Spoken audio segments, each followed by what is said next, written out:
Luke chapter 23, verses 26 through 56. As they led him away, they seized Simon, a Cyrenian, who was coming in from the country, and laid the cross on him to carry behind Jesus. A large crowd of people followed him, including women who were mourning and lamenting him.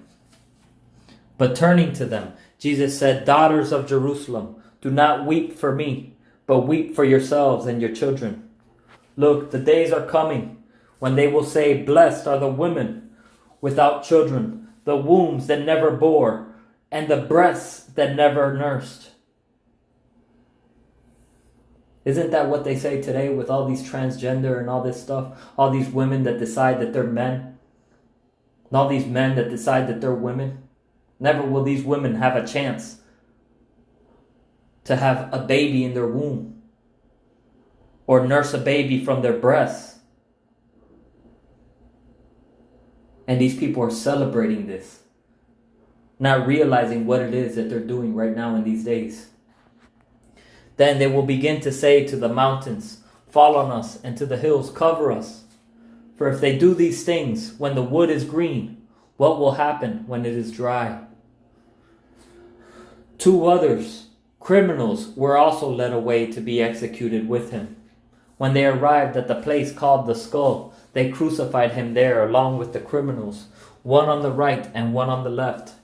Then Jesus said, "Father, forgive them, because they do not know what they are doing." And they divided his clothes and cast lots. The people stood watching, and even the leaders were scoffing. "He saved others. Let him save himself, if this is God's Messiah, the chosen one." The soldiers also mocked him. They came offering him sour wine and said, "If you are the king of the Jews, save yourself." An inscription was above him, "This is the King of the Jews." Then one of the criminals hanging there began to yell insults at him. "Aren't you the Messiah? Save yourself and us." But the other answered, rebuking him, "Don't you even fear God, since you are undergoing the same punishment? We are punished justly, because we're getting back what we deserve for the things we did. But this man has done nothing wrong." Then he said, "Jesus, remember me when you come into your kingdom." And he said to him, "Truly I tell you today, you will be with me in paradise." It was now about noon, and darkness came over the whole land until 3. You know what I come to think about that verse right there? Because Jesus went to hell for 3 days. How is it that day he went to go be with Jesus in paradise? Jesus is God. Jesus is one with the Father. As he was going to go be with the Father,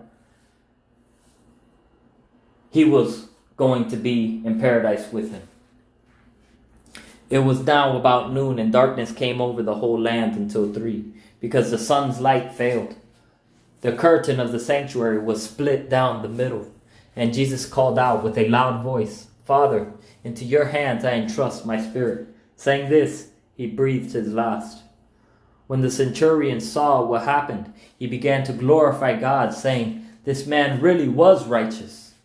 All the crowds that had gathered for this spectacle, when they saw what had taken place, went home striking their chests.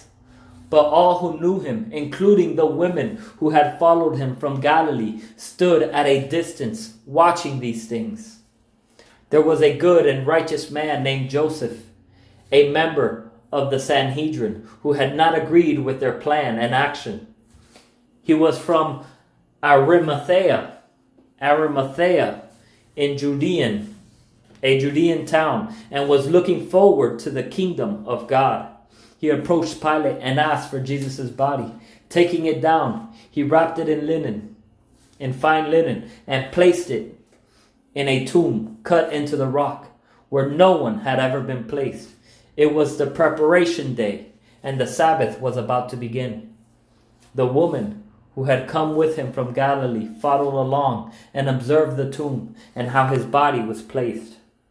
Then they returned and prepared spices and perfumes, and they rested on the Sabbath according to the commandment.